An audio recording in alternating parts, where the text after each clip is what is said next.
Now we are going to share the most important component in Ayurvedic cooking. I am going to share how to make non-yeasty breads.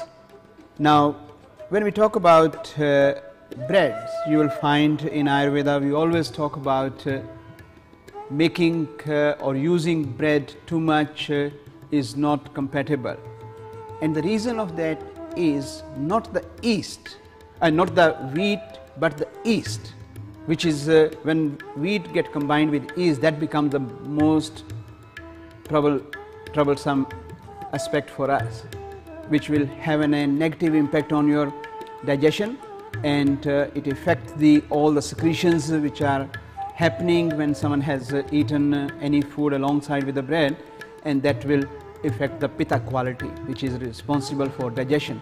So that is why we always say that bread should not be used, whether it's your wholemeal bread, whether it's your white bread, whether it's your organic, super organic or other mixed grain bread. Bread is bread because yeast is the main culprit which we are trying to eliminate, and here I am going to share with you how to make the dough, the basic component for making your non-yeast bread, and then Ripon will help us to show you variations of various kind of bread which we can use for different kind of ailments in your healthy state, in your ailment state, and will have a less impact on your tummy. So for this dough what we need is we need the wholemeal flour. Now never use any kind of white flour or other grain, but wholemeal flour is easily available in health shop, easily available in supermarket. You can also use that stone grind flour, that's perfectly fine as long as it is wholemeal flour. And now I will just share with you another story with this dough making.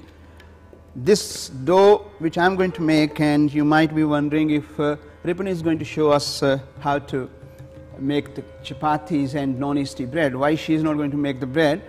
For the last 16 years since I am with her, I don't remember more than 10 days where she has made the dough. I am a dough master, so I am here with you to making this dough. She is master in making these non-yeasty breads, and we are master in eating them, right? So here I will do my job perfectly. Coming back to the job, so what we need is we need the water to knead it and mix it. So first what you do, you only need the cold water, you don't need to go for hot water. But if you are using hot water, not an issue. You don't need any salt in that, you don't need any oil or any ghee to be added in that. Just go with the simple, and make sure, try to start with a small amount of water. Don't go to put 1 or 2 glasses straight away there. What will happen then, water will be more and dough will be less, means your flour will be less, and you will keep putting flour, then keep putting water, and what will happen, the dough you are making for your own self and or for your family, you have to invite the whole colony around.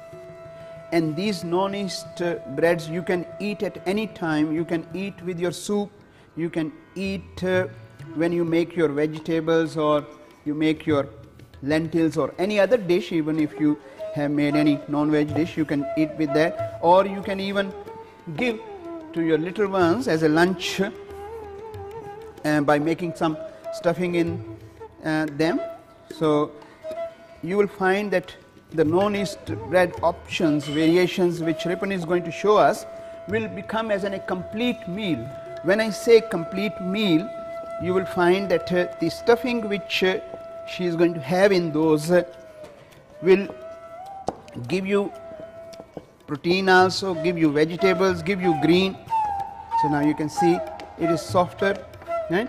It does not have that kind of stuff which will separate it. It's much more gluey together, so it will stand very good. It will have a nice flow when she is going to roll to make these non-yeasty bread for us.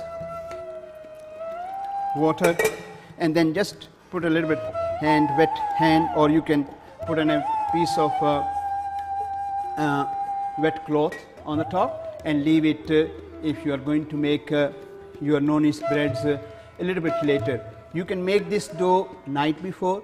You can keep this dough in the fridge also, so for 2 days at least or 3 days, so you don't need to make every day.